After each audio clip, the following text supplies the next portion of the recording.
let's get cracking. Okay. Let's dive in. Why don't you introduce yourself a little bit to the audience, let them know a bit about who you are and what you do, and we'll see where we go. Okay. So I am Dr. Tina Schermer Sellers. I am a licensed marriage and family therapist. I'm a certified sex therapist and certified sex therapy supervisor. I taught as a professor for 30 years in marriage and family therapy and in sexuality and in medicine, taught physicians and whatnot. Left that a couple years ago to run an institute called the Northwest Institute on Intimacy that provides postgraduate education to therapists, clergy, doctors, educators around sexual health. What is sexual health? What do we need to know about it? What do we need to know about treating it or referring? And then what are our sexual biases that we have inside of us that might be informing what we're doing, but we don't even really know. So that's what our institute primarily does. And because people don't get in the States, doctors, teachers, therapists, whatnot, clergy for sure, they don't get any sexual health information or very, very little, like one class or something that's really about sexual health. And so it means that when people go see those practitioners, they're often not getting accurate information, or they're getting overlooked or told it's in their head or whatever. And so it's just became really important to me to try to, what I think of as raising the bar in those fields, because I think of people as biopsychosocial, spiritual, sexual beings, and you can't take those things apart in people. So when you're listening, you've got to be able to hold them all too. And then I'm an author. I wrote the book Sex, God, and the Conservative Church, Erasing Shame from Sexual Intimacy, and it was published in 2017.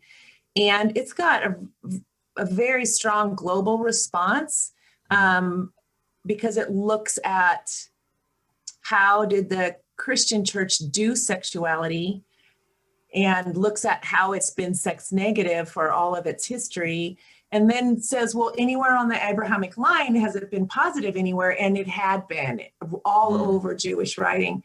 So I brought those stories forward so people could see you've got a God that loves you relentlessly, or at least if they need to see it that way, they can see it that way, because there's all these stories that show that ways that we love deeply as humans is one of the ways that the divine reaches forward to show us how beloved we are. And then that book has a model for healing sexual shame in it that I developed, and touch and non-touch practices in it.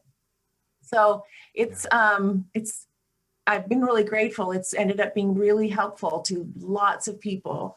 And then mostly I've been working on another parenting book coming up here. But I work from home now. I work in my office, and I do a ton of what's called supervision, which is people come to me about their cases, and I help them with their cases. So I'm not doing a ton of my own clinical work. I do a lot of supervising clinical work of others. So, do you prefer that? It feels like that'd be a very different way of kind of doing day to day. I love it. I did clinical work for a really, really long time. And what this allows me, and I did supervision along the way, but what this allows me to do is influence how therapy is occurring on a broader scale. Right. Hugely, I'd imagine, It kind of meets the part of me that's a teacher and the part of me that's a therapist, and I can weave those things together. And then I can watch people reach their goals, become certified as a sex therapist or whatever. And that's super fun for me because I love mentoring. So it suits me well. That's awesome. So that's a little bit about me. Well, I mean, like we said earlier, I mean, you've got a lot going on. You do a lot of work. You're very prolific in this area, and for good reason. You are very knowledgeable, and you have an incredible capacity to translate a lot of this information to day-to-day life and very practical and simple ways. I loved your book. You talk about global response. You've got a big fan over in the UK. And I frequently recommend your book. I know there's lots of books out now about purity culture, healing from purity culture, healing sexual shame. But certainly when your book came I came across it through you personally, but when I came across it, it was probably the only book that I'd really read that had kind of looked at it in depth, and at the same time was extremely accessible with like amazing, interesting stories. And, you know, like it wasn't just because I know you're an academic, you know, like, Yes, and right. we've read academic books, right? I mean, Right. not necessarily the best books sometimes to read. And you managed to bring such depth of knowledge, of information, but with such accessibility through stories and practical application, like you're talking about. Here's actual ways that you can heal from this. I mean, it was a really great tool, and it's been a very good tool for me to be able to push people towards. Push is probably a really aggressive word there, isn't it? But, you know, direct people towards and push them into it. Yeah, so it's a really great book. I do recommend it for people looking for that, and I'm excited to see this this new book. As someone that isn't a parent yet, I'm sure at some point that will happen. But I'm still excited. I just know that you're putting out great stuff.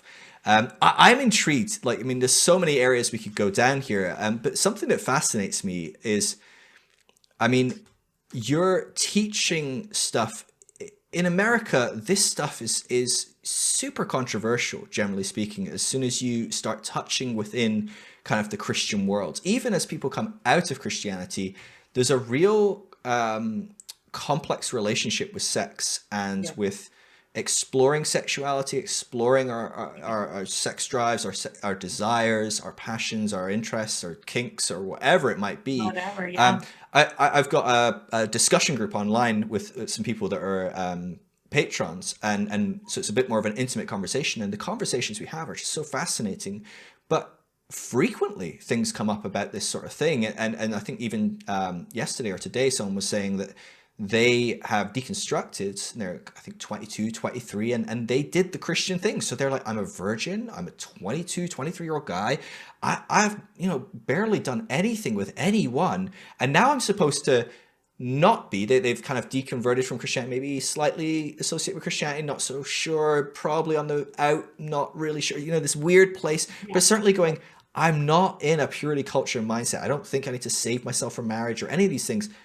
But I have no idea how to begin this journey. I have no idea how to navigate that. I'm terrified, first of all, because I have no knowledge on what to do, except all of us that grew up in the church, was certainly most of the guys have plenty of knowledge of what to do if we're supposed to star in a porno or something. But outside of that, I don't think many guys have much knowledge at all, because we've been hidden from sexual education in our upbringing, maybe homeschool, Christian schools, even secular schools. A lot of them have such restraints on their sexual education.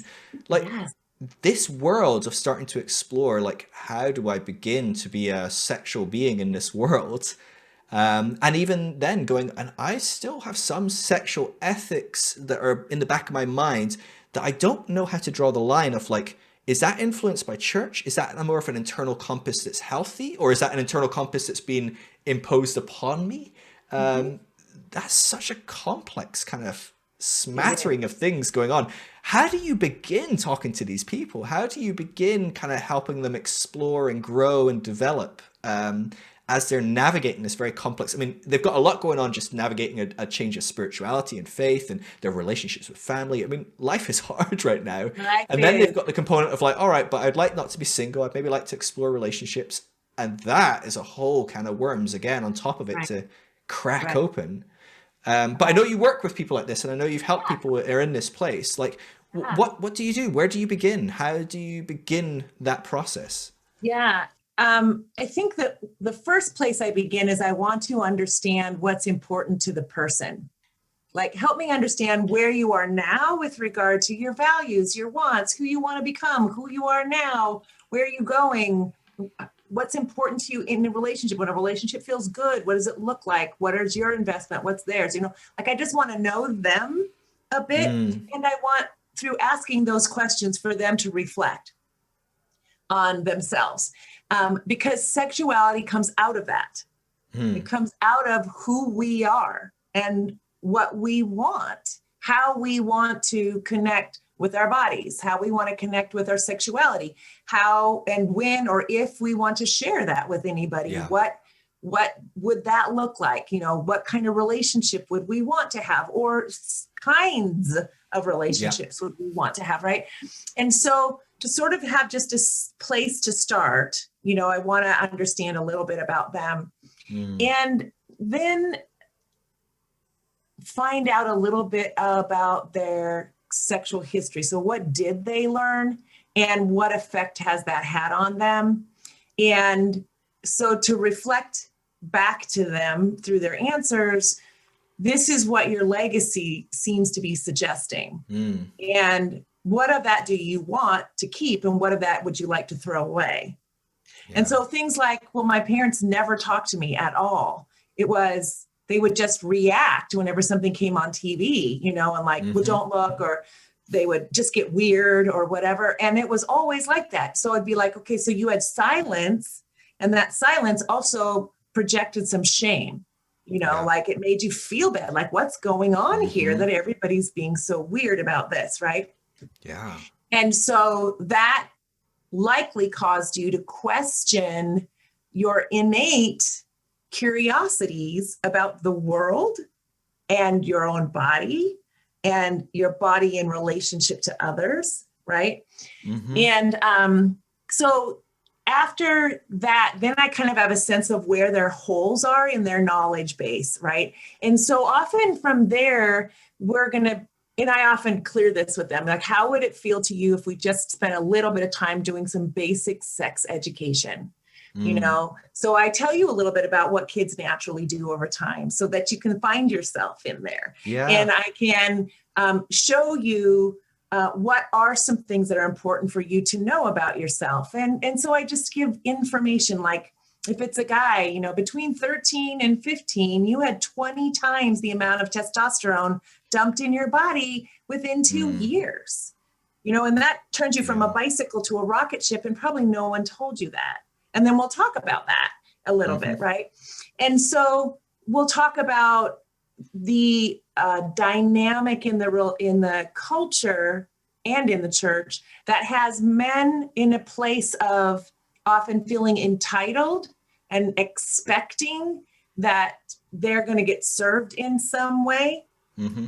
But also, if they have been in the church, that they come to their sexuality feeling a little bit like a beast and an animal that can't control themselves and all that stuff, which is just not at all true and is very disrespectful to give that message to any child or any person, because we are all capable of self-control. We do it all the time, right? And so to ever do that to the men in our society is just heinous to me. And it's cultural too. It's not just biblical. Like, we see it all the time, right? That men are blaming women for whatever they acted out and did.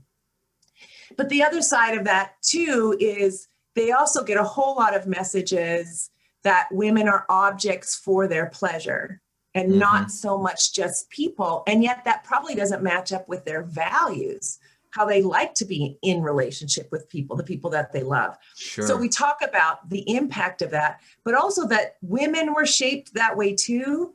So we'll talk a little bit about what their orientation is, whether they're gay or straight or whatever, and then talk about what sexual dynamics live in those cultures, those communities.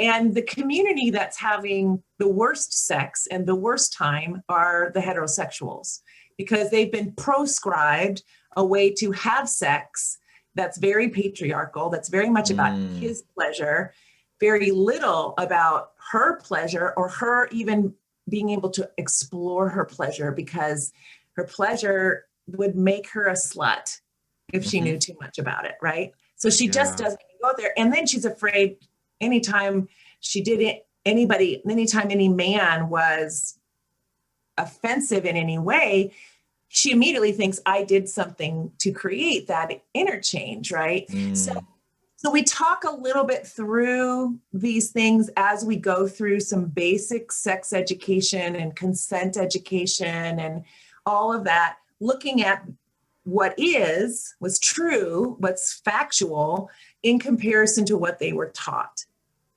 And then in comparison to what they want as they move forward, and it's probably after that point and a lot of talk about getting to know your own body and your own arousal cycle and all of that. trying to relieve the shame off masturbation, because masturbation is actually very healthy, to then talk about what a relationship would look like, right? And then what do they want to experience in their relationship, or experience even sexually, so that we can then begin to talk about all of those things, all of those ways, the pros, the cons, the ups, the downs, whatever, and hopefully get them to a place where they're beginning to feel equipped to enter the dating world, where many of the people will have years of experience over them. Right. And so what I want for them is not to get the wool pulled over their heads, but to actually understand something about entering the world in their 20s or whatever they are. I had a wonderful person come to me one time, and she was 43, and she said, I forgot to date. I just forgot to. I was just so busy doing my life and my career and everything. And I didn't come from a religious background. It just wasn't important enough to me, I guess. She goes, but I've just had an experience, my very first sexual experience, and it woke something up in me. And now I'm scared to death because I know I don't know how to enter the world with just this one experience. Right. Yeah. Nothing else. Right. And so we did a lot of that work together, she and I. And then her first relationship outside of her own was a really healthy, good relationship that fit her the way that she wanted it to. So I think it's just a little bit of that stuff. Yeah, just a little bit of that. I mean, it's a whole lot to unpack and go through, isn't it? It's amazing. And it just highlights how much stuff is going on as well. This isn't, I was taught this one thing, and if I just unpack that, I'll be kind of fine. Or, we kind of like look at these things as such isolated, like, oh, that's the problem, or this is the problem. But these are huge systemic kind of problems, right? From patriarchal problems right through to kind of like fear of sex and tangible physical sin versus, more internal sin, and how we love to demonize something that's external and viewable and easy to point at, and the way we view other people and how we view them through a male gaze, whether we're male or female, generally speaking, across the board, and all these different things. So much to unlearn and unpack. Yes. And it's really hard, I guess, sitting down with someone and going, so what do you want to, like, what do you value? What are your values? What is important to you? Even some of that, I know I've talked to people and they go, well, I don't trust myself, because there's an element where I don't trust myself because I've been taught by the church not to trust myself. Right. But there's also an element of going, actually, I know that's toxic big time, and I've grown beyond that, and I'm learning to trust myself and listen to my body and listen to myself. But I don't trust the inner voice I've had created for the last decade or two that's got this inner voice that says, oh, you looked at her, you're evil. Or, oh, you wore a strappy top, you are responsible for how that guy looked at you. Or, oh, you X, Y, and Z, right? Fill in the blank, the thousands of voices in our heads saying these different things that we internalize. That's our voice, right? It's maybe our mothers, it's maybe our pastors, it's maybe the youth group, accountability partners, whoever it is. But it's now our voice. And I guess, how do you begin to unwind? Because I guess as a Christian, in a conventional sense, there's kind of a rule book, right? And so if my inner world doesn't line up with the rule book, I can go, okay, well, that's wrong, that's evil. I can just put that to the side and trust the rule book. But when you take something like that off the table and you go, well, not that the rule book said anything about sex particularly much anyway. And if it did, it certainly wasn't saying what we're saying it's saying. But assuming it did somehow talk about purity culture and all of that good stuff and wonderful, healthy values that we're learning as Christians, assuming it did somehow say that, if you're listening to this podcast instead of watching it, the facial expressions were not positive in that little statement. Assuming that's not healthy, assuming that's not wrong. And so now I'm coming away and I'm sitting down and I'm going, okay, what are my values? Listening to myself. But I've got this inner voice that some of my values are saying, oh, sex is good, and I shouldn't shame myself for looking at someone that I'm attracted to and going, that's beautiful. I'm attracted to that. I'm aroused even. That's normal, healthy responses. And yet also there's other voices going on in there that says, oh, this is wrong though, and that, and oh, you shouldn't be kissing 3 guys in 1 week. Oh my gosh, that's so evil, or whatever. All these voices are competing, and I don't have a rule book to throw back on. I don't have this is actually the right way. Oh, it's you can kiss up to 5 girls or 5 guys, or you can sleep around before you settle down, but only up to 11 people. You know what I mean? Or you sleep with people on the 4th date. Otherwise, no, you're still a bit slutty there. Come on. Like all these voices, all these ideas of, because we're basically building our own sexual ethic at this point. And with all these conflicting voices going on, how do you begin to trust your ability to build a sexual ethic when you're coming out of a brainwashed culture? And I say that not even in a negative sense. It's just that's how we grow. We are washed. Our development is washed with a certain view, whatever that is, as we grow up. How do you begin to kind of help people find a sexual ethic? Because I'm assuming you don't have a playbook where you're like, here's the rules and here's how you do it, right? I mean, I'm pretty confident when I say that, because it just doesn't sound very healthy. Yeah. But how do you help people build that? Especially when they're probably looking for it in some ways, coming from a very authoritarian upbringing. Where do you start? How do you do that? That is such an important question, because you really framed and described what people do feel so often is these conflicting voices in their head, because they're moving, right? They're moving along the deconstruction road or challenging patriarchy road or whatever. They're moving along a road. And so they have 2 different voices. So the first thing to do is help them to notice them. Because sometimes people don't know they're there, but they'll have reactions, right? And so then it's like unpacking that and then looking at, so what's the behavior?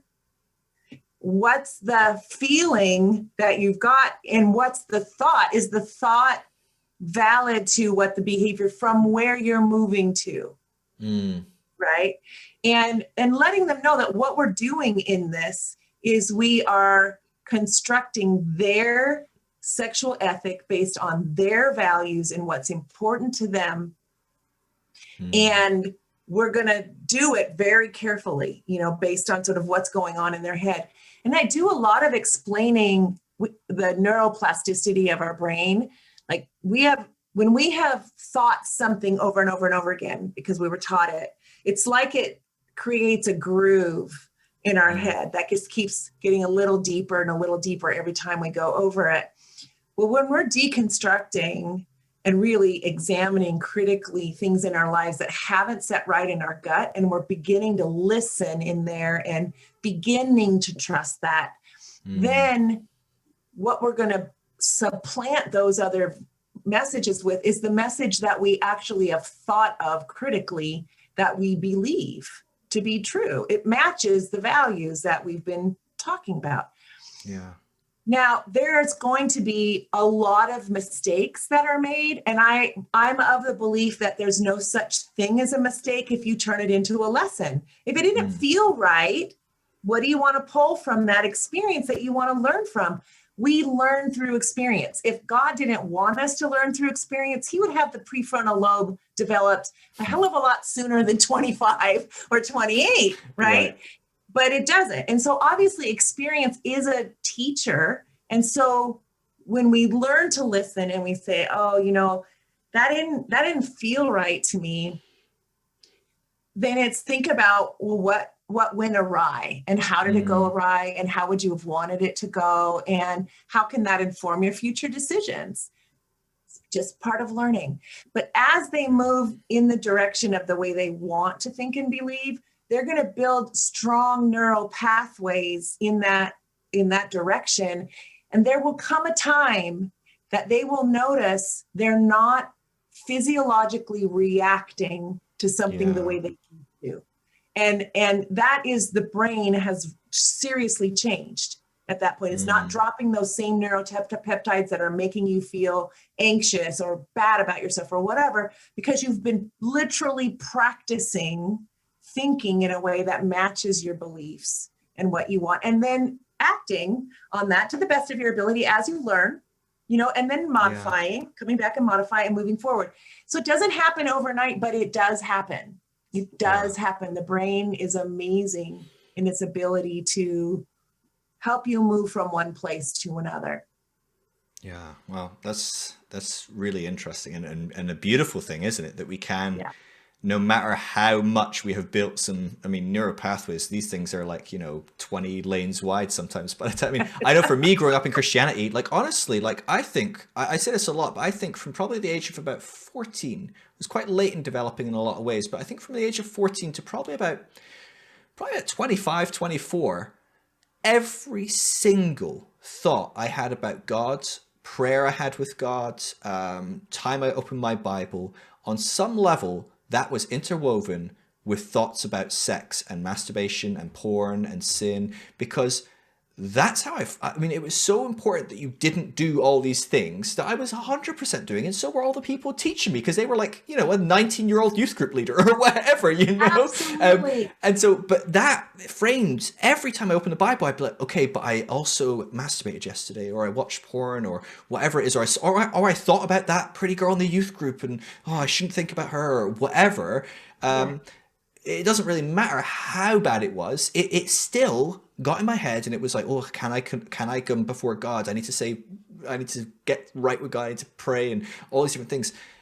Like, it just became the way I interacted with God was through sex on some level, which is a terrifying, like, weird thing to be developing this pathway in my brain that literally, till I was 25 even, I was literally thinking about God when I thought about sex, and thinking about sex when I thought about God. Like, they almost became this same kind of interwoven reality that I had to kind of navigate. And it sounds like the way you were thinking about God is, I'm not good enough, and God's going to think I'm not good enough too. Like, there's a way to think about God intersecting with sexuality that actually makes the sexuality more expansive and more fun and more everything. But what you're describing is what, 99% of the people that I talk to talk about, that if they did grow up with a faith structure, after they started hitting puberty, there was just this constant inner conflict going on, because empire religion, all of them, have been teaching that sex is bad. It is bad. It not only takes you away from God, but it ruins you, on some level, and God does not approve. And so then this is what enters into people's attempt to integrate sexuality and spirituality. It's always negative. Yeah. It's never positive. Like, they didn't get any positive messages. They're there. I prove it in my book. They're there, but that's not what people got. Yeah. It's not, Yeah.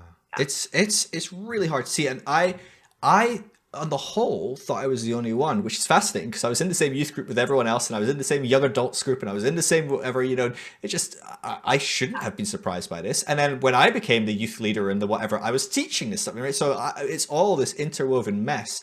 But you do feel like very isolated in this. You don't realize, because we don't highlight this, we don't talk about it until you kind of come out and you go, whoa, there's a whole world here kind of going, guys, this isn't healthy. Let us help you retrain. You've got websites and books and all sorts going, hey, we need to kind of help you go through this journey. There's dedicated therapists solely dedicated to helping people coming out of religion. Like, that's all they do. And they have a full client roster and a waiting list for months. I mean, like, it's no shortage.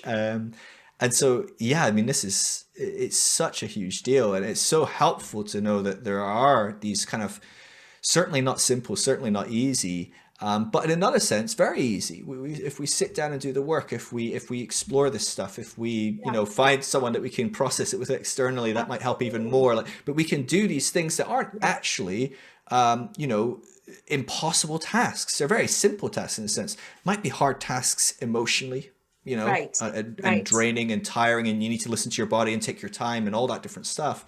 But it's doable. It really is very doable to kind of overcome this. And like you said, have an integration, because many people coming out of this might redefine what God looks like, might redefine what that relationship is, or if they see God as a theistic kind of model or something else. But whatever it is, there are throughout those different traditions, throughout those different spiritual ways to engage, there are very meaningful ways as well to have spirituality and sexuality begin to interweave and almost redeem it on the other end of the spectrum there. Oh, absolutely. Yeah. Do you have thoughts on how people can begin to explore that? So, I mean, there's the getting healthy to a kind of almost just out of the red, right, into the neutral, right? But then is there, what do you suggest for people that they feel like they've kind of dealt with a lot of their hangups, they've dealt with a lot of the shame and you know, the regret, the guilt, the whatever else might be holding them back as they are exploring intimacy with a partner?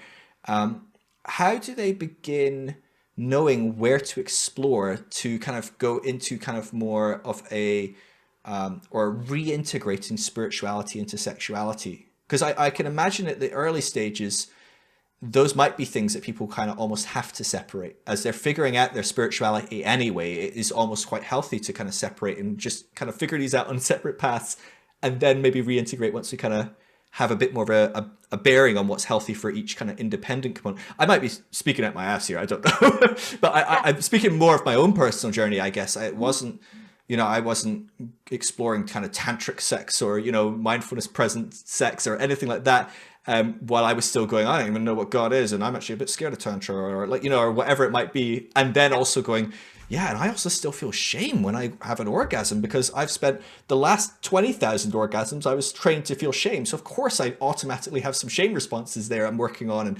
healing from. And, you know, so there's all these different things that you're navigating. But once you do feel a bit out of the red, do you like my rambling questions, by the way? Good 5 minutes, right? Hey, I'm making sure I give you a broad spectrum to hit here. But you know, once you are at that kind of red situation where you are in this deficit, you are trying to heal these neural pathways, where's some healthy places to start exploring reintegrating spirituality and sex? Yeah, that's great. So the model in my book for healing sexual shame is called Healing the Mess Model for Erasing Sexual Shame. And that's frame, name, claim, and name. And so frame is getting yourself the sex education. Name is telling your story, which is what you're talking about. Find someone who you can tell your story to about what it was like for you, who can reflect back compassion, empathy, and knowledge to you, right? And sometimes people do that with friends too. You know, they're part of just not feeling alone in it is finding a wonderful group of friends to just talk about how, you know, effed up you felt like you got around sexuality, right? So that's frame and name. And then claim is claiming your body. So a lot of people have real body things going on that they got from culture and from the church, right? Yeah. And so they're not in relationship with their body in a way that letting someone into that feels okay yet to them. Yeah. Either they have body hate going on or so much body shame around like their arousal cycle or orgasm or ejaculation or, you know, something around there that just feels like, I don't know that I could bring someone into that world, you know? So you're doing that. And so I'm getting to your question. So no, this is good. It's really helpful to give a kind of path. Yeah. They're moving through this. They are aiming, which I say aim is changing your legacy. You're aiming for a brand new sexual legacy. You're doing that whether you realize it or not. That's what you're doing as you do these 3 things over and over and over again and changing your brain. But just because you do that doesn't mean you know then how to reintegrate or integrate a kind of sexuality and spirituality that you want. And so that's what chapter 7 or 8 is of my book entirely, because I saw that all the time. People would be moving, but they still would be like, I'm afraid to move into it. Like, I don't even know how to step into it in a way that feels okay to me. Or how do I do it in a way where I'm not blocking the divine or however I'm thinking about it, I'm blocking that from it because I don't want to do that anymore. I don't want to be split apart, bifurcated anymore. I want to be integrated. So in that chapter, we talk about letters that you can write to yourself, to your body, to God or however you're thinking of it, letters from the divine back to you about you and your body and your sexuality and what the purpose of that is, all of that. And that has been so much fun to do with people because 9 times out of 10, the voice isn't theirs. Right. When they come read it to me, they go, this is not me. I would not say this to me. Yeah, and it doesn't even really just sound like me, but it feels so right. Like it came from above or came from somewhere outside of me that knows something holy about sexuality that I've been needing to learn. And then after that, there's just some small steps of things you can do, both by yourself when you're sexual, like when you're doing any self-pleasing activity at all, to really bring in a different kind of mantra. And so kind of designing that mantra, what is it? Like, I love this part of you. This is a wonderful part of you. I gave it to you so that you can experience connection and pleasure in your life because I'm a loving God. That's why I gave it to you. And it's always with you. You don't have to set it down. It's with you. And so you kind of working on it with yourself, but then there's ideas on how to work on it with a partner too. Things that you can do. And it can be as simple as doing a really long hug where you hold each other really close to your body and you make yourself come there. You're not running a million miles an hour in your head. So that takes a little bit of time sometimes. Just come there and then begin to synchronize your breath. So you're breathing either in at the same time and out at the same time, or you're both breathing, out, or you're doing some kind of opposite kinds of breathing, but breathe together. And what actually physiologically happens is your hearts will begin to beat at the exact same time. That will happen. So do that. And then after you've been doing that for a bit, then begin to imagine that on the out breath, you are sending all the love you've ever received in your whole life into your person. And then on the in breath, that you're capturing all the love they're sending to you. And then just stay in that place for a minute or two, just feeling that, being mindful that that's what's occurring right then.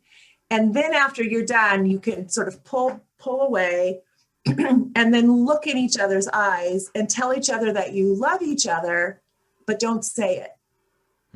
Just look and acknowledge it, right? And that one thing alone is sometimes more intimate than people have ever brought into their sexual lives, right? So we want to start them in something that feels safe. And I'm always saying to people that have kids or animals, you want to do this long enough that they're between you. Because if they're not between you, then you're not doing it long enough. It should take a good 3 minutes or so. Good long hug like that. And it's amazing how healing that is. There are a lot of people that feel disconnected in their relationship, like they're fighting all the time or whatever. And just that one intervention will change things because they begin to feel loved and accepted. And what I always say, seen, known, loved, and accepted, which is what we crave. And so when you do that, you're doing that without talking. And that, I think, is much better sometimes than talking. So there's that. There's sitting across from each other and gazing into each other's eyes, doing something similar to that. And it's bringing that amount of attention, intention, breath, eyes, and love to every form of touch you want to do with your partner. And so you're practicing showing up, right? And as you do, what will occur is the whole of the whole will be there. And you will have experiences at times that just feel a little bit other, like, wow, there was something else blessing this connection we just shared. And I'm always saying to people, sex, especially the straight people, sex is not penis and vagina sex. Sex is for connection and pleasure. That's usually what we're drawn to. It's those two things we hear most often from people when we ask them, what do you see is the purpose in sex at all? And they'll come down to those two things often. And I'm like, yeah, I really believe we're born seeking connection and pleasure. We come out of the womb and we're rooting towards the breast, and yet the breast milk isn't there for a couple of days, but we're seeking connection and pleasure. Toddlers, if they don't get enough holding, right, they'll have neurological damage because their brain is literally wired through touch, and their emotional system and future intimacy system is wired through touch and eyes, both gazing. That is this mirroring thing that happens in our brain that's super important in our development. But then, skip over the adults, the teenagers and adults, and you get to Alzheimer's units where people don't have memories anymore, and you will find people seeking connection and pleasure there too. So there's something here in this in-between. When we start to become socially aware of what's okay and what's not okay, and before we lose our mind, where we ignore the power of intentional touch in our lives in all kinds of ways. And so I'm always saying, if they're, in your relationship, if you're both saying to each other that you experienced connection and pleasure, whatever it was you were doing, put that in the sex definition. Because you're doing something that's intimate to you, to the two of you, or if it's a relationship of more than two people, that's intimate to you, and it's leaving people feeling connected, and they've shared pleasure together. They've shared fun together. They've shared something healing together that felt good. Yep. Put that in your definition. When you have a wide definition of sexuality that is that way, then you have a banquet in front of you. Yeah. And if you're sick, you go have bananas or toast and milk or something, and if you're just filled with energy and you both are just, the drive is there, the desire is there, you might just do all kinds of things. You might try new things, whatever, but it's all a part of your banquet. And it doesn't have to then look the same each time you come together to share something intimate with each other. It can be, what do you feel up for now, right now? And you just had a baby. They're so like, don't you come near that part of my body? That's fine. We got millions of other ways to make love. Right. Yeah. So that's sort of how I think about it, and helping someone kind of get there. That's so helpful as well. Just thinking, I think we talked about this in the last episode, and I think you shared a statistic about libido imbalance, and how, I think of that because I have a very low libido. I often go, am I asexual? Gosh, if it wasn't for every now and again, I'm like, yes, I want to go have sex right now. Like, I honestly, I'm just like, gosh, I think I could go a long time without sex and I'd be fine. But I mean, that's not the case for people that I've been with in my life. And I go, okay, great. And so there's compromises there, and I'll have sex more often. Let's be honest, it's not the worst thing to compromise on in the grand scheme of things. And so, at least for me, I have to say that as well, of course. But it's suddenly having this concept of like, oh, well, this isn't about penetration anyway. This can look like going and having a bath together, or just laying down on the couch and snuggling and just chatting about our day, or and spending. Sex is all of this when we allow for this definition of sex equals connection plus pleasure. There's so much there that one person in this relationship might be like, I am just not in the mood, or maybe even just for a very physiological component of, I just had a baby, right? So hormones have changed. Parts of me are healing, no, go away. But actually don't go away, because I would really like this connection, actually. And this type of play, I need that in my life right now, probably more than ever. And so it's such a liberating component, because I know for me within the church, the things I've been exposed to, and now talking to people day in, day out about their experiences and how they're trying to navigate and heal them, the harm that has come from these kind of concepts of sex being only sexual penetration, when sex is framed as, generally speaking, well, men are just these rabid dogs that want sex 24/7, and if you are not there at the beck and call, you are robbing them, you are an unhealthy partner, blah, blah, blah, blah.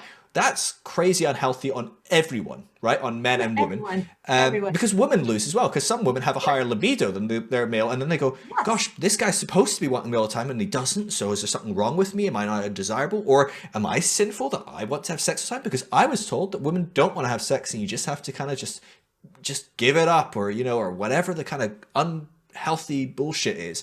That is something a lot of people are healing from. I wonder, as people are going through this healing process, something that I've come across is a really hard thing to navigate as people deconstruct is often the mismatch in relationship as far as spirituality. And so, because you know, a lot of people are really fortunate in that they are in tune with their partner in a way that works on a spiritual level, that they somehow manage to start deconstructing at the same time, or slightly different, but somehow their partner comes along with them and goes, yeah, actually, I've been thinking about that stuff, or yeah, you're right, that doesn't make sense, let's roll.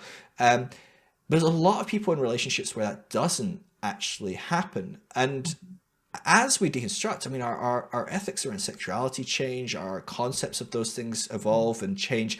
And obviously, for a lot of people, if they're already in a relationship, they're quite content in that relationship, maybe sexually, and it's fine. But for a lot of people, they might go, gosh, I am missing out. I'd like to explore. I'd like to try something different, new, these kind of things.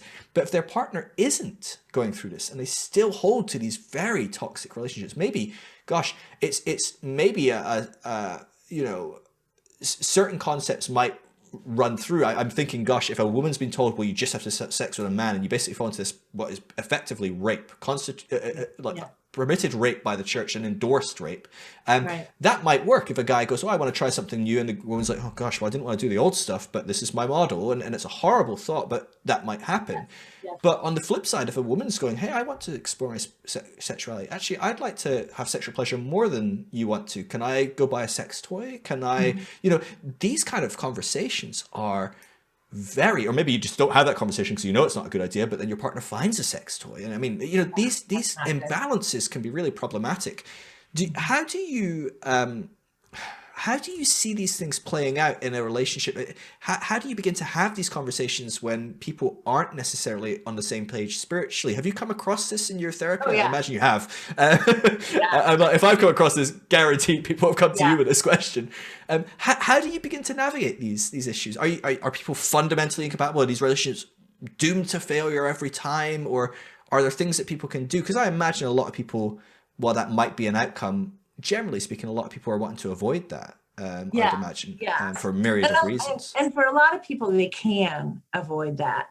It has to do with the malleability of the couple relationship and the amount of trust that they have there. And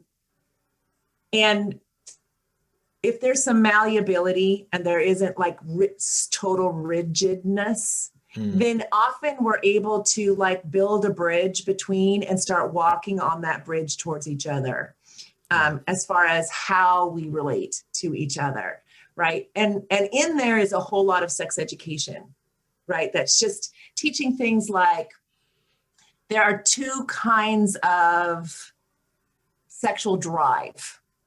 Like, I want to be sexual. There's two different kinds. One of them is spontaneous. You're in the grocery store, you're getting Cheerios, I don't know. And all of a sudden you think, God, sex would be so fun right now. That's spontaneous desire, or I call that a drive. You have a drive for that.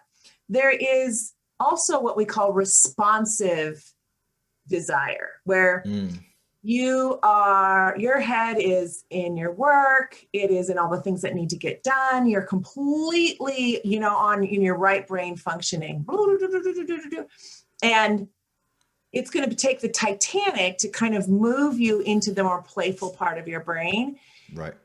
Well, you'll often either start moving yourself into that place because you actually want some kind of connection. And you're talking about what kind of connection you want. And also it's about your partner studying the little knobs on you that move you there, that get you going, oh, I do want to do this, and that takes, often some wooing, some working with the other person's body, maybe, or doing pre-things together that you want to do, that, you know, if you have energy for whatever. And responsive desire is like 60% of women have responsive desire, but when they've been in a relationship like 6 months or longer. So it's very, very, very common. In patriarchy, we think spontaneous is it. That's how everyone should be. It's not how everyone is. That's a total colonizing idea, thanks to somebody, I don't know who. But it's definitely not how we're wired. And again, it could be male or female that you have these kinds of desires, right? Or these kinds of, you know, drives in you. So one of the things I like to say to the person who experiences a strong sexual drive, and by drive, I mean they want to move through their arousal cycle to orgasm. That's how they feel. They're a little keyed up. They just feel like, you know, that would be a really good thing for me, right? With women, it's once I get them over the hump that pleasure is okay, that's often not a hard thing to say, I can take care of that myself. I don't have to look to my husband to do that or partner to do that if they don't feel like it. With men, it's a little harder, right? To say the way that you've been taught about this, parts of the message is that it's her job to move you through your arousal cycle after you get married. And actually, it's not. It's never been. These two things called hands, one of their major purposes is to help you move through your arousal cycle. You know, it is not your partner's job to satisfy your sexual drive. Okay. You can do that yourself. You can get yourself there. You can get all those wonderful chemicals and you can be like, whew, I feel so much better. Right. What you can't do by yourself is intimacy. You can't do intimacy by yourself. And so that comes from desire in you for connection. I want to be connected. One of the things I hear when we have couples that come in where the guy has high desire and she's low desire is she's usually been hating the sex they've been having for years. But she's been doing it anyway because she thinks that's what being a good wife is about, or he's going to leave me if I don't, or what. So she's been doing it his way all that time, and she's getting angrier and angrier and angrier and angrier until finally she says, F it, I'm not going to do this anymore. And then there's a big explosion in the relationship, right? So one of the things is teaching men that they have a drive and a desire and that those are separate. And I'll often say things like, how is sex right now? Like, how is it? Like, you guys are coming in here, you're saying things aren't good, but how is it? Are you enjoying it? Are you having the kind of sex you want to have? They will both say no. What he tends to say more often than not is she doesn't feel like she's there to me. She doesn't feel like she's totally in it. So I don't know if she loves me, wants me, needs me, anything, because I can't feel her there. I don't think she really wants to be there. But we're doing it anyway because I don't know what else to do. Right. So then I get talking to him about what does being there look like and what does that satisfy inside him. And it's always this deep connection and pleasure, right, that he wants to have with her there, right? And so it'd be like, if we had to set intercourse or the way you've been doing it, the dance you've been doing, off to the side for a while, maybe a long while, would you be okay with us coming up with things you guys can do that for her, she really wants to do with you, and she's willing to really show up to that with you? Yeah. And he said he's almost always, when it's a guy that is really in love or attached to his partner, he will say, absolutely. If you can help us figure that out, I just want her. I miss her. You know, she has stopped hugging me in the kitchen because she's afraid that I'm going to want sex. And she's probably right. But if we could figure this out a different way. And so I'll be like, okay, so we're going to talk about what's different between your drive and your desire for intimacy. And I want you to start taking care of your drive yourself. And then we may have to talk about how he does that, you know, because Some erotic imagery might not be okay or whatever. So we might have to talk about that, but we talk about it. And then he's doing that. And so when he comes to be connected, he is totally okay with whatever what she wants to do, just so he can have her, like have her heart and her body there. You know, he's like a happy clam. So this is what we learn to create. And then often she'll get to a place where she's like, it could happen while they're doing something else, or it could just happen down the road where she's like, I miss that thing we used to do. I want to do that sometimes too.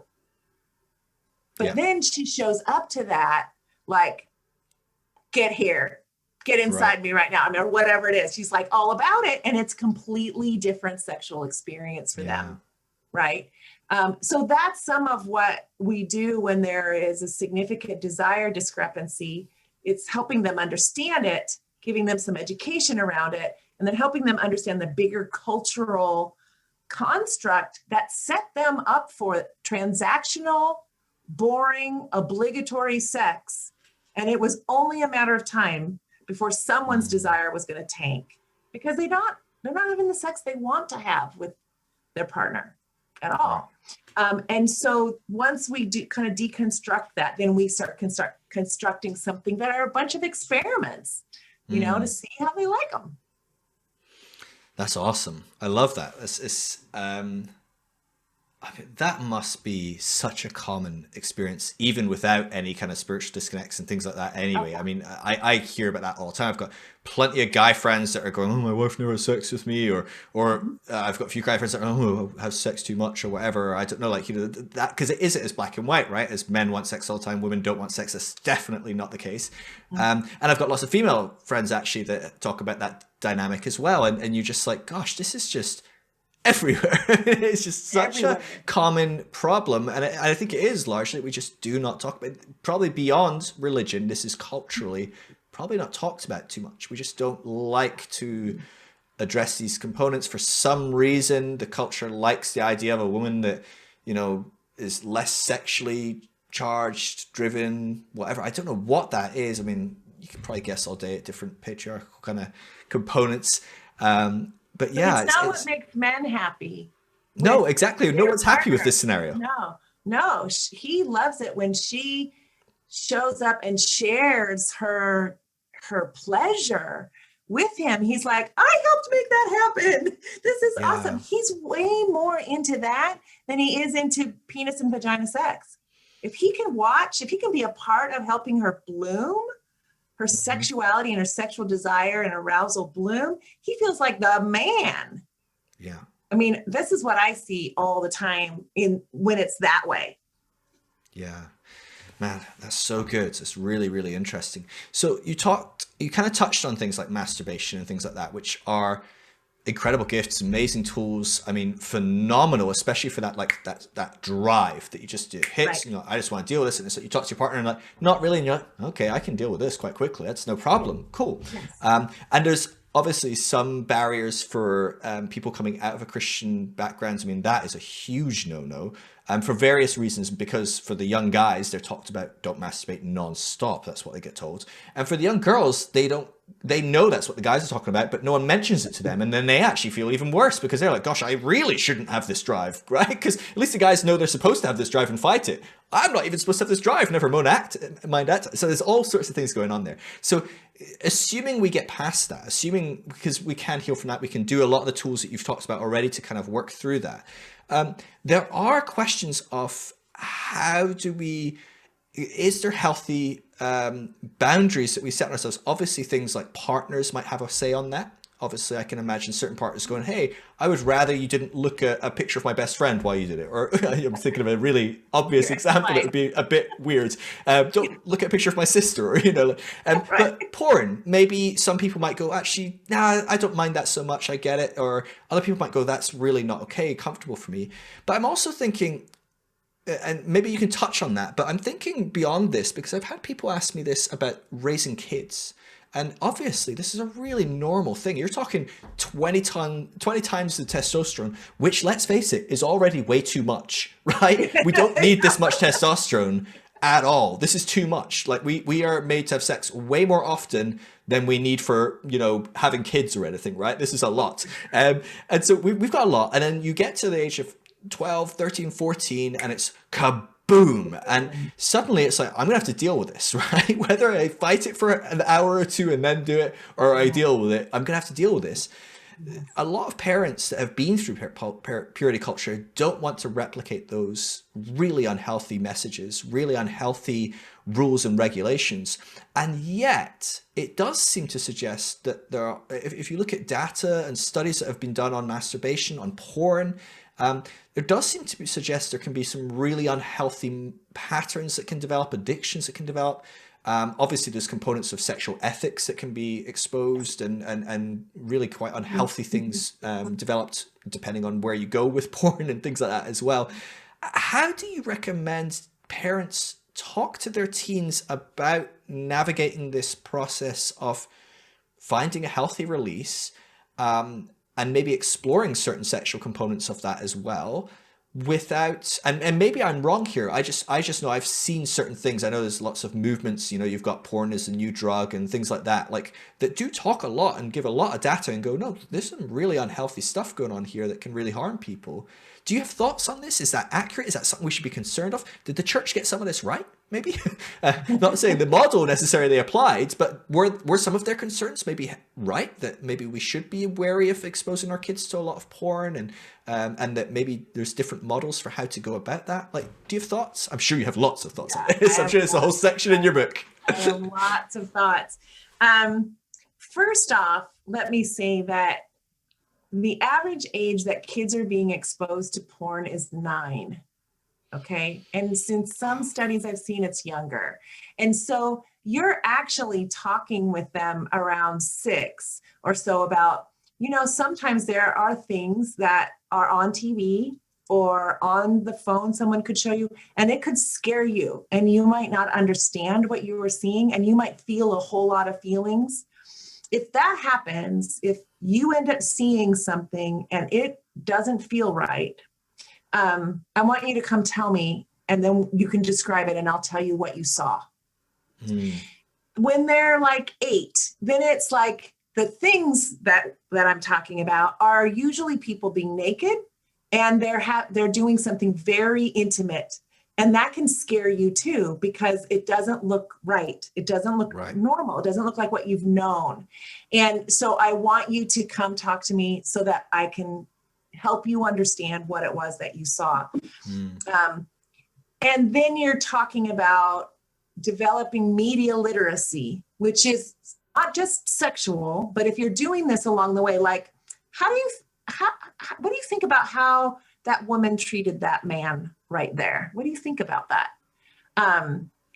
You're creating in them an ability to do critical thinking about what they're seeing and hearing in social media, in TV. So there's all that, okay? Then, yes, I think parents need to be incredibly mindful about what their kids are being exposed to. There is a site called bark.com, I think. And all they do is try to understand the impact of social media and pornography and stuff on kids. And what happens, it's something like within 30 seconds of any girl logging onto a chat room, she will be approached by a predator. Like, it's just that fast. And so, like I have in my new book coming out, what you do at age 6, what you do at age 8, what you do at age 10, and what you do, so that these conversations of media literacy and pictures and things that are scary and how we're going to deal with it are all been part of our 100 1-minute conversations that we've been having since they were 2, right? Wow. Then when they're a little older, maybe 11, 12, you start talking about what pornography actually is, and that there are different types of pornography. And I'll usually help people understand the difference between free pornography and ethical pornography. So free pornography, girls they get them off Facebook. They're 18 years old. They ship them down to Florida. They think they're going to become famous, right? And they are exploited so horribly that most of them can't last more than 3 months before they're traumatized completely. You can watch a documentary by Rashida Jones called Hot Girls Wanted. And that kind of explains what free pornography, the industry of free pornography. They also did a series called Hot Girls Wanted Turned On, and it was a TV series. And episode 1, I believe it's 1, maybe it's not. Anyway, you can look on the descriptions, but describes ethical pornography. So ethical pornography are people want to be in it. They are paid a fair price. They often design the scenes and certainly approve of the scenes before they happen. So you know that this is not sexual exploitation. This is sex work.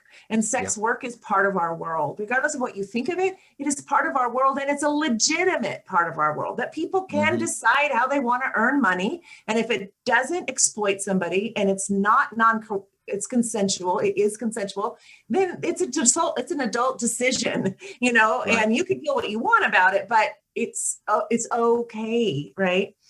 So then you can talk about those, and you can tell them a little bit more about how their peer group is likely going to respond to pornography as they get in it, and how it will shape the way they think about women if they're heterosexual.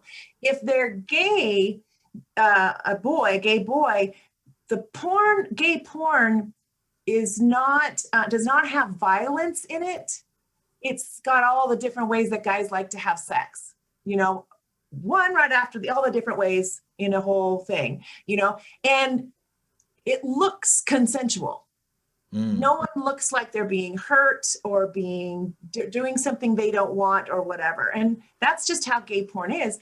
We have this thing with heterosexuals that it's very misogynistic in our culture. And beginning in the early mid 80s, in the States, we lift all the Federal Communication Commission's regulations on media. We lifted them.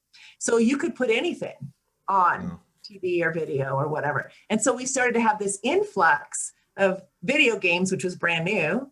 And then misogyny, women getting destroyed over and over and over, sexual and otherwise. And kids are getting raised on that appetite, right? And we have nothing blocking that at all. And so you need to talk about that when you look at something like that over and over again, you will begin to think that women are objects. But are they objects? In our family, do we treat people as objects? We don't. We think people are gifts, that they are fearfully and wonderfully made, and we believe in being respectful. So how then do you want to be in relationship with erotic imagery, if that's going to be a part of your life, whether it's a Victoria's Secret catalog or whether it's something else, in such a way that you're not objectifying that person. Right. You're thinking about them as a whole person, right? And then it's also that we've been masturbating without imagery forever. And you can certainly use your imagination. And I remember saying to my son, I have two, but my oldest is 34 now. And I can remember saying to him, I don't know, around 13, when we found it on the computer, right? Just saying, someday you are likely, we already knew he was straight, going to fall in love with somebody. And what I know about you is that you love deep. You love hard. And what I don't want to have happen for you is for you to spend the next 10 years watching something that's telling you that women are objects, only to fall in love with a woman that it would mortify you if you thought of somebody masturbating to her. So what I want you to try to do is to think about how you can revere or respect the people that you're seeing as whole people. And that's where ethical pornography has more of a foothold than the free pornography does, but you have to pay for it. It's a whole other thing, right? Or use your imagination. You know, what's beautiful to you in a catalog or whatever, and put that in your brain, and knowing you're going to have a pretty gorgeous somebody someday, you know? And so that's how I talked about it with him, but it was a slow thing that unrolled over time. Now we have kids being exposed so young that we have to start talking about that sooner. And then we make the conversation more complex as they get older. So it evolves as we go. Yeah, right. Exactly. Yeah. Yeah. I mean, there's so much in there it's a minefield, right? I mean, it is. I mean, just like you said, something simple is like, okay, porn. And you go, well, what do you mean by porn? Right? Because you have a whole host of different things. And there's ethical porn in certain contexts that can be quite unethical in another context.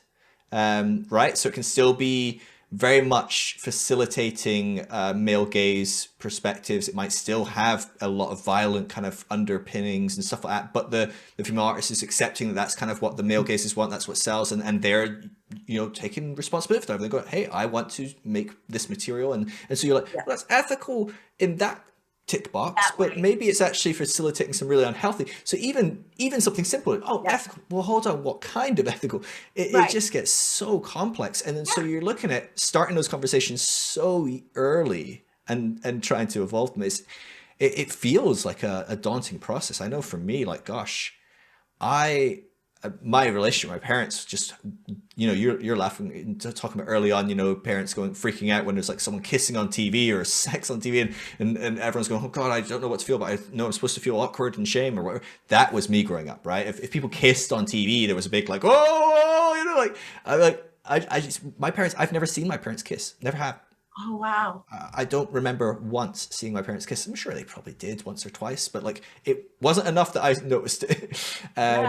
And so it's just, you know, we just didn't do that. And so it's so hard for me to think back and go, what would that conversation have looked like for me at 9? The answer is it just wouldn't have happened. My sex talk didn't really exist. I've joked about on this podcast before that one day I was leaving the house, and as I was leaving, my dad turned around and was like, hey, Phil, you know what sex is, right? And I think I was 16 at this time. So I'm pretty like, yeah, I figured it out, actually. Yeah, I kind of, got a few hundred hours of porn logged, you know, and this is in like the early 2000s. This is on 56K, Dad. I'm committed. You know, that was it though. And I was like, yeah. And he's like, okay. And he's like, do you know to use a condom? And I'm like, yeah. And I'm like, this is a Baptist pastor. It's kind of funny actually how liberal in a sense he was, in a sense. And then he's like, do you want to talk about this anymore? And I was like, no. And that was it. We never talked about sex again. It was 40 seconds, 30 seconds. And I've joked with my dad since, and we've had lots of laughs about it. And you know, my dad's grown and I've grown since, and we can look at that in context. And he did the best in the way he knew to interact about it. It's very awkward. I mean, he never even had that talk with his dad, probably, you know. And so I'm fascinated by, to me, I get excited about having kids and being so intentional step by step of the way. Sure to make a lot of mistakes, and they'll have a podcast in 50 years or Clubhouse or whatever's cool back then. Probably not any of those things by then, but they'll have something where they're joking about how terrible their dad did. But I'd love for it to be at least the next generation leap, these conversations. Oh, absolutely. But it feels like a minefield, doesn't it? I mean, when you're thinking of kids that young being exposed to these kind of images, it's, I can't think what, you know, like you said, it's terrifying. I mean, like without a sex drive, sex is weird. Naked people are weird. We're very weird looking, and that stuff happening together. What's going on here? This is a weird thing, right? If we can divorce the kind of the arousal or any of that kind of immediate like drive, Dad, what is this? Right? I think that's a really normal response, actually. Yeah, gosh, that's so helpful, so interesting. And this is going to be a part of the book that you're putting together, right? You're putting together a book, and it's going to be coming out in May, or can be picked up early in April sort of time. You're going to be able to pre-order. And the book will be June 1st, and it'll go on pre-sale in April for the Kindle version. And then it'll also be up on Audible too, so you can download it as well. But yeah, it's divided 0 to 2, birth to 2, 2 to 4, 4 to 6, 6 to 8, all the way up to 18. And every single section guides parents. So it says, here's here's the emotional and behavioral tasks that your child intrinsically is attempting to accomplish during this phase of their life. Here are the sexual curiosities that they're going to have, like birth to 2, between 10 months and a year old, their hand, they're going to realize belongs to them. Yeah. And then somewhere around a year, that hand is going to land on their genitals and they're going to be like, hip, hip, hooray, right? They don't speak yet, but that will be their expression. And it won't take long before they start remembering that, right? So in the tub, getting their diaper changed. So it's really soon. And so you are labeling the world with them: nose, eyes, ears, toes, your navel. Well, you start labeling that part of their body too. This is your vulva. This is your penis. And they get a little older and they're like, wow, like they get really enamored with it and they're in underwear now. And you're like, right, this is so much better than touching my elbow, right? Right. Yeah, here's why it feels so good, and you explain it, God put a ton of nerve endings right there. And it's such a wonderful gift, but we all do it in private. So, mommy, daddy, mommy, whatever. We do it in private, and you're going to do it in private, your room or the bathroom, because it's just what we do. We do it in private. It's a special part of our body. So you're teaching that as you're teaching body autonomy. This body is yours. Other people's bodies are theirs. You have to ask before you touch. Someone can't touch you without your permission if you don't want it. You always have the right to say no, even to grownups. You just need to come talk to me if somebody's not listening to you or touches you in any way that you don't like and they're not listening. So this is all getting taught at the same time. So I have these different hints of what is age appropriate to talk about and how you talk about it inside each of these different sections. But it also gets at what you're talking about with your dad. And that is that everything kids do that around their sexual curiosity, because we have the epigenetics of having never done comprehensive sex ed, right? And the religion on top of it. Go back far enough in your history, you're going to find somebody who was a fanatic, rigid religious person probably. So this silence and shame is in 95% of families, right? So what we know is that as children begin doing these things that are very natural, it's going to hit what I call your shame triggers. The part of you that are like, I don't know what to do with this. Is my kid going to be okay? And you just don't know what to do. And so I guide you through some things to do to notice those shame triggers, heal those shame triggers so that you can provide for your child what they need. And then I give all like the top resources right now, books and websites that you can go to practice, and you're reading things out loud, and you get to a place that you get more and more comfortable doing just that part for that stage, and then you can prepare for the next stage and get the books ahead of time and read, and it slowly walks you through the deeper and deeper complexity of a child's development and their thinking as they get into their, 12 to 15, 15 to 18, and their thinking is much more complex. But they're caught between being an adolescent, being a kid, and being an adult or whatever, Yeah. And so I'm trying to guide the parents to help them feel the stuff in their bodies and then go, oh yeah, that thing there, that's going to be hard on me. Like, okay, no problem. Let's explore why it's hard for you. What happened in your childhood that makes this a shame trigger? And what would you have wanted to have happen? Can you write a letter to yourself, to your younger self, about what you would have wanted to have happen or whatever? So we do different things along the way. And then it helps them to be able to then provide what the child needs.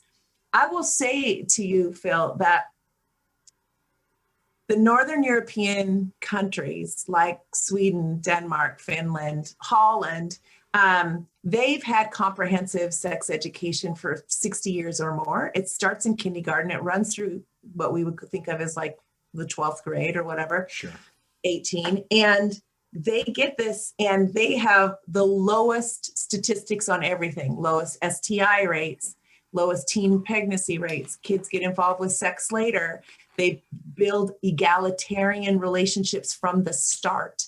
And they describe themselves as closer to their parents overall. In fact, there's a great book called, oh golly, what's it called? It's written by Amy Shallett. It's called Not Under My Roof. And Amy grew up in Holland, came here to do her research and work, and then said, what is up with these American families and kids and sex? She did a fabulous qualitative research where she interviewed families in one place in Holland, interviewed families in a couple places in the States, and then compared how kids interacted with their parents, interacted with each other, thought about where they had their first sexual experiences, difference between home or in a car, you know, just all kinds of, it's a fabulous book because you'll get an inside view of what it looks like to grow up with comprehensive sex education and how healthy kids are and their relationships with their parents are, that their parents are an actual resource all the way until they launch, which is what most parents want is, I want my kid to keep talking to me, right? Well, this is how you do it. This is the number one way to do it is be your kid's best sex educator.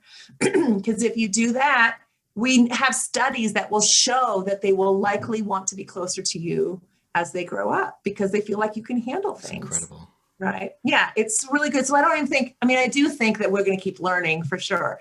But what I also know is that when you start doing this and you change the legacy in the generation where you're raising kids, it will be 100% different for them because this will now be their default because it's what they got. And it just changes everything. It starts to look like a Northern European country. Kids just aren't exploited because they can recognize exploitation. They're like, yeah, that person, you know, at 9 years old, when a girl gets whistled at for the first time, she's like, ass, you know, like, you know, she knows that I am not an object. I'm cool. I'm wonderful, you know, because she can recognize exploitation. She's been taught what is true and what is not true. That sounds so good. I remember you bringing that up the last time. That I think you'd framed it it's slightly different. I can't remember exactly the wording, but as I quoted it then afterwards, which I'm prone to do, is go grab a statistic that someone else quotes to me, not know the exact source, and then quote it slightly wrong. But I remember saying, like, gosh, this is phenomenal. I think the way that I'd remembered it was that people who want to have a healthy relationship with their child as their child becomes an adult are the people most likely to have that are the ones that talk about sex as they grow up the most. Right. And I was just like, gosh, that's incredible. Like, and also how terrible is that if you look at that as a statistic within Christian communities, because we don't.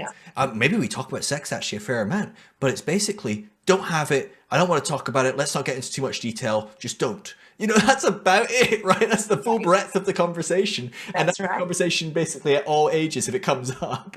There's not much nuance to this the whole way.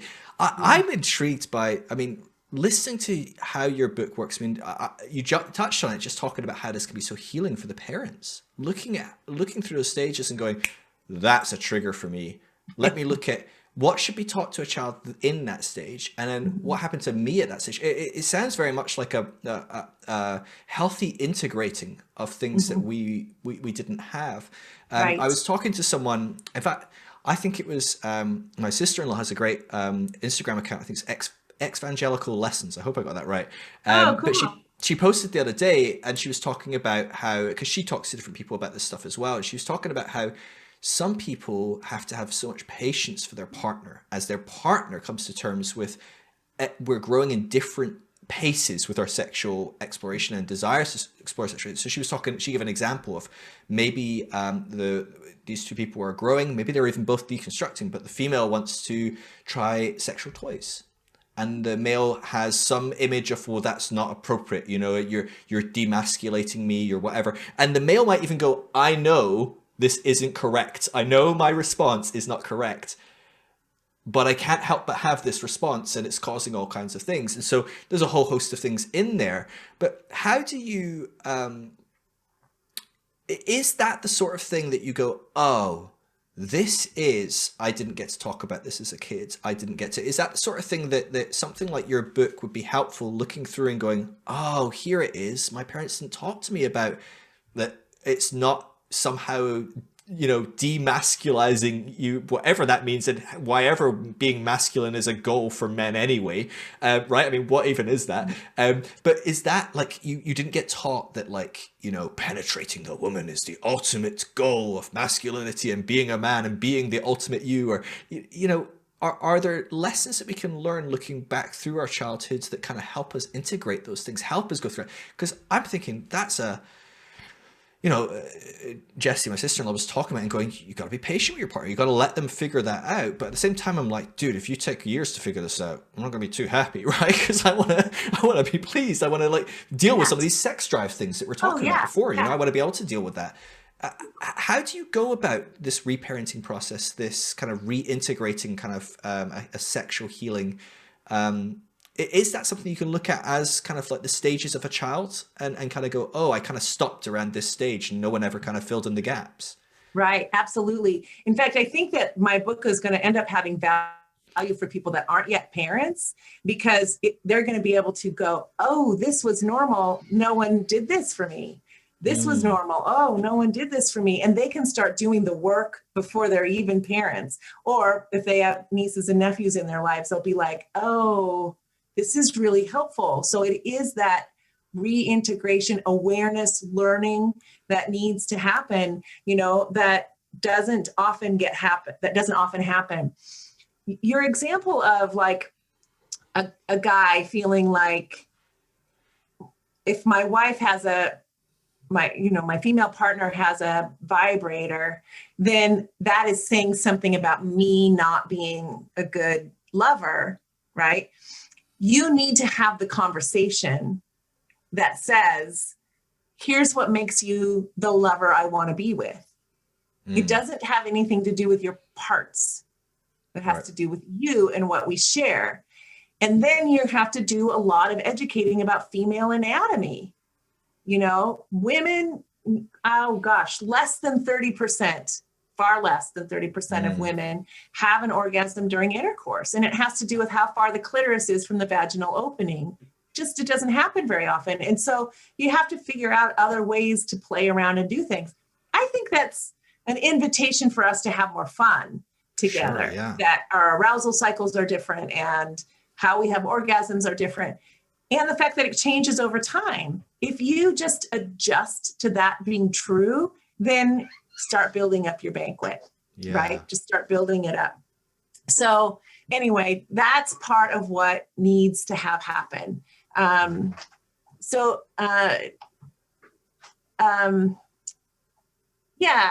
I think one of the things I encourage women to do is I encourage them to be bold and speak out to their partners about what it is that they want. So I think that it can be hard to confront that person and to say, well, I want to experience pleasure, and I want to, and I want to be able to explore my body and explore how it works and learn about it more. I want to do all of that. And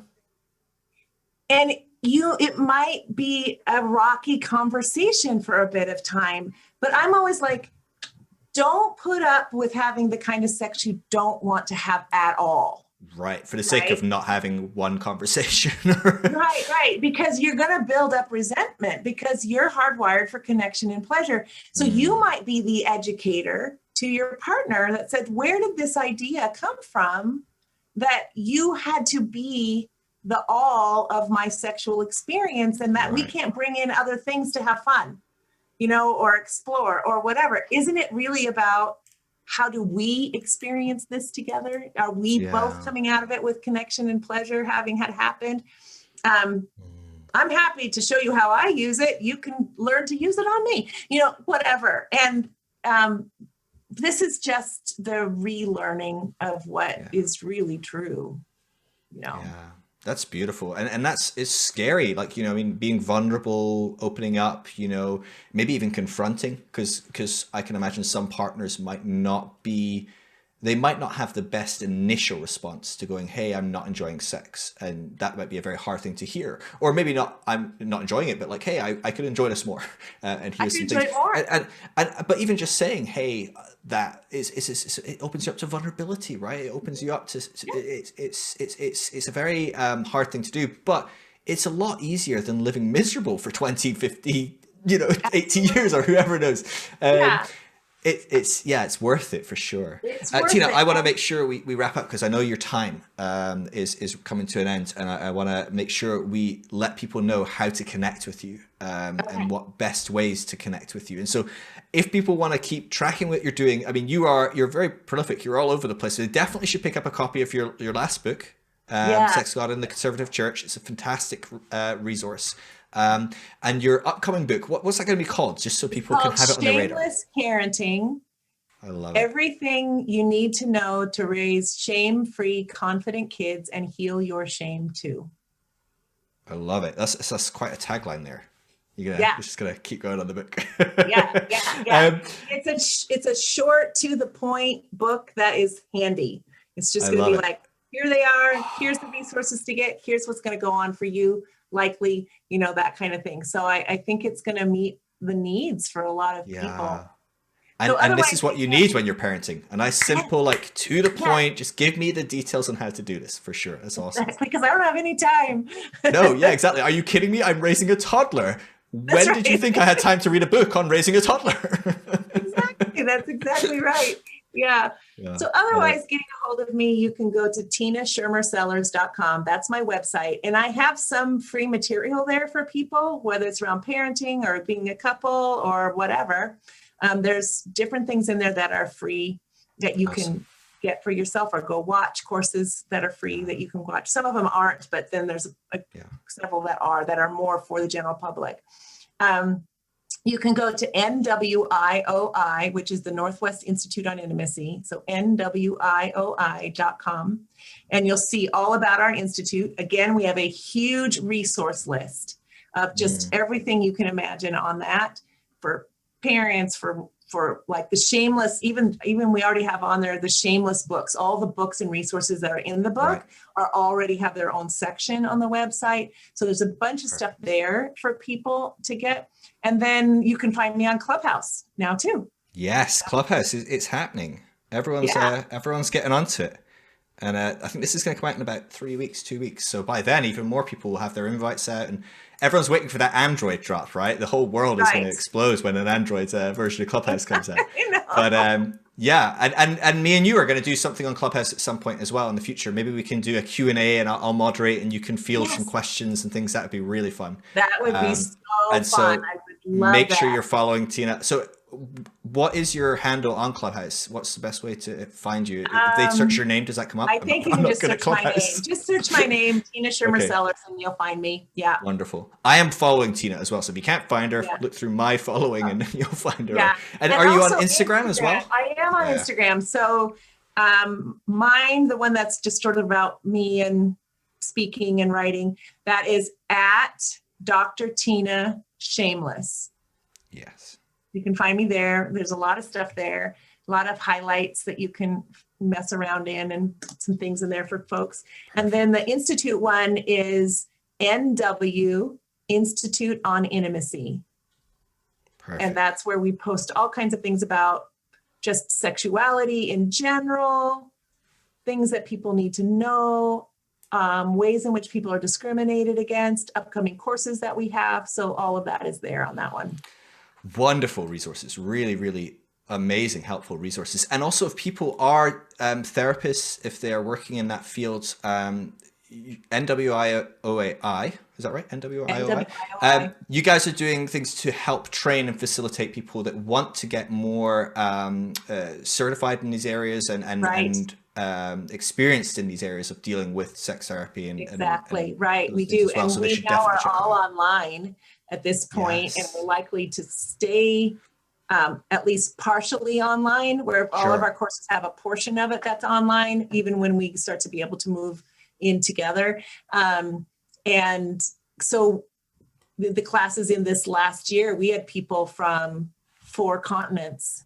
Wow. You know, we had people from that must be so exciting to you because that's a big barrier for a lot of people. I know for me, I'm like, you know, if I wanted to learn something and they were like, well, yeah, but you're going to have to fly to Seattle to do it. I'm like, yeah, probably not really. If I'm on it, maybe if I already have a trip to Seattle and I can fit it in a couple of days, but like, you know what I mean? It's a hard pill to swallow. But if I'm like, oh, I need to do some Zoom, some like coursework online, you know, some whatever else, different things. But if I can do it from home mostly. Yeah, exactly. So like we do the little breakout rooms and stuff. Like the class we have every June is called the SAR, Sexual Attitude Reassessment. And that one is about really helping you see all of your biases. We have trans folks come in and do interviews. We have sex workers come in and do interviews. We have, you know, LGBTQ people. We have disabled folks, you know, like, so we just have people come in and tell their story. So you can just notice inside yourself, what am I comfortable about and what am I not comfortable with? And then you can freely talk in a small group with people. And that class is life-changing. It is life-changing. And if you're a physician or you're clergy or you're a therapist or an educator, it will make you so much better at what you do because your awareness will just catapult. Yeah. And having those biases, I mean, are a huge negative effect on your work if you're not aware of them. And I mean, to be aware of them is the beginning of changing anyway, but just, you know, to be able to work on that and not have that as a subconscious theme running right through your work with people. Gosh, I'm aware of that as I see it. You know, we talk about even sex in here and stuff, but like my racial biases, my sexual biases, my biases towards maybe as I started to first deconstruct, I'm like, oh, there's a trans person on TV and I feel uncomfortable, but I'm perfectly intellectually okay with someone being trans. Whoa, there's some stuff in me that still needs to come out and be looked at and explored that is been ingrained for 30 years of Christian culture. And so just noticing these biases and not judging, right? But just observing and going, oh, that's there. I can bring it up. And that's beautiful. Tina, honestly, thank you so much for what you're doing. Biases, honestly, you know? Yeah. Well, we have them, right? You can fight it all day, but at the end of the day, you know, we've got them somewhere, whatever it might be. No, thank you so much for what you're doing. Honestly, you are making this world so much of a better place to live for so many people, myself included, for sure. I mean, Instagram is where I live, so I follow your Instagram accounts, and I just love what you're posting. I love what you're doing. I love seeing people grab you for interviews. I love seeing you pop up on my Clubhouse, even though it's 3 a.m. for me on my time and I don't get to join, but I love seeing the notification and going, oh, Tina's doing stuff and helping people with parenting through sex and purity culture, or, you know, whatever it is. I'm like, yes, this is what it's about. It's about people changing the world. And you are certainly doing that in beautiful ways. So thank you so much. I appreciate you making so much time for me as well. Yes, absolutely. It was a real joy. It's always fun. It's always fun, Phil, to be with you. Absolutely. Well, I'll let you know when this comes out, and we'll get in touch about doing a Clubhouse as well. We'll try and figure out a good time. Good. Okay. Perfect. Well, take care. Yeah. Have a good day. Yeah. Love you. Bye. Bye. If you are deconstructing, there is no reason to do this alone. It can be an incredibly lonely process, but the deconstructionnetwork.com is a free resource to help you find others deconstructing in your local area. If you would like to support what I do, everything I do is for free, from talking to people for hours on end to producing resources and podcasts. It is only possible because people give generously. There's never any need to give. It will always be free, everything I do. But if you do, we do have an amazing private community group that we talk on over on Discord that you would gain access to. And we do regular audio and video chats on there as well. So it'd be great to see you in there. But of course, never any requirement. And of course, please come and talk to me on Instagram. I love connecting with people. I love helping people on their journey. If you need a safe space to process your deconstruction, I would love to connect. It's just at Phil Drysdale. Love every one of you. Peace.